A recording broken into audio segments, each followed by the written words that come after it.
Thibaut, and I think Hopper is an influence on him.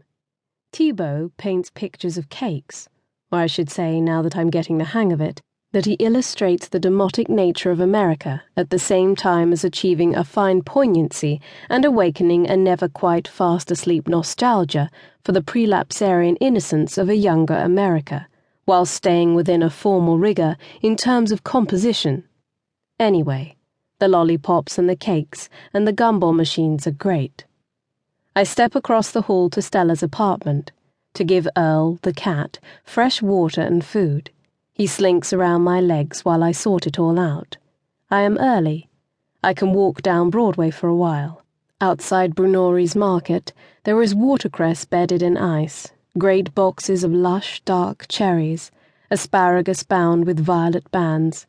It is owned by Iranians, who have sounded out the mood of the Upper West Side and given themselves an Italian history and flavour. I go inside. It smells at first of warm bread baked with raisins and cinnamon. If you move a couple of inches to the right, it smells of fresh coffee. If you go over to the produce aisle, it smells cold, of grass and earth. It is not a big store, it's just that a lot is crammed in. I buy 6 apricots, yellow into orange, into a flush of red, all downy perfection, imported from somewhere where it's still summertime. I consider breaking faith with my usual bagel shop for the new one that I reach first. There is a crush of people trying it out, which makes the decision easier. The staff will be new, the customers won't know what they want, and I'm not very good at waiting. I don't know what to think about when I'm waiting.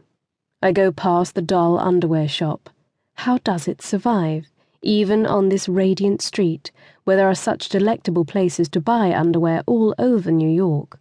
Perhaps not everybody wants delectable underwear. I go into my usual bagel place. It is basic, with peeling linoleum. In the back, in a room without windows, the bakers are shirtless and sweating. Sometimes you can glimpse into the back. The bagels all in rows, all bathed in red light. I don't know if it is the red light of fire. There are often 2 lines at the bagel shop, and when you get near the front, you can step up to the perspex boxes on the counter and feel which are the warmest, and so the freshest. I ask for 2 sesame bagels, then I order a coffee. "The coffee machine is broken," says the girl behind the counter. I nod understandingly and hand her a $10 note. As she is getting my change, the man who is looking after the other queue of people troops over to the machine and pours out a coffee for his customer. The girl serving me and I both watch this little operation, and then we look at each other for a second. "I think it's working again," I say. The girl says, "I said the machine is broken." We appear to be at an impasse. She is banking on my not making a fuss, being a foreigner, young, female. I say, "Can I see the manager?" She says, without turning her head to check, "The machine is fixed." She gets me a coffee, and when I pay for it, she suddenly grins at me. "Have a nice day," she says. By the time I step back out onto Broadway, I feel I have undergone a rite of passage. Trial by bagel. Am I now a real New Yorker?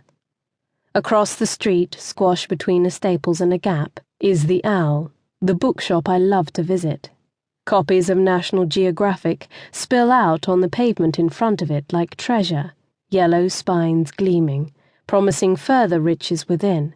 Perhaps because it seems so insignificant, the Owl manages to remain a ramshackle old bookshop.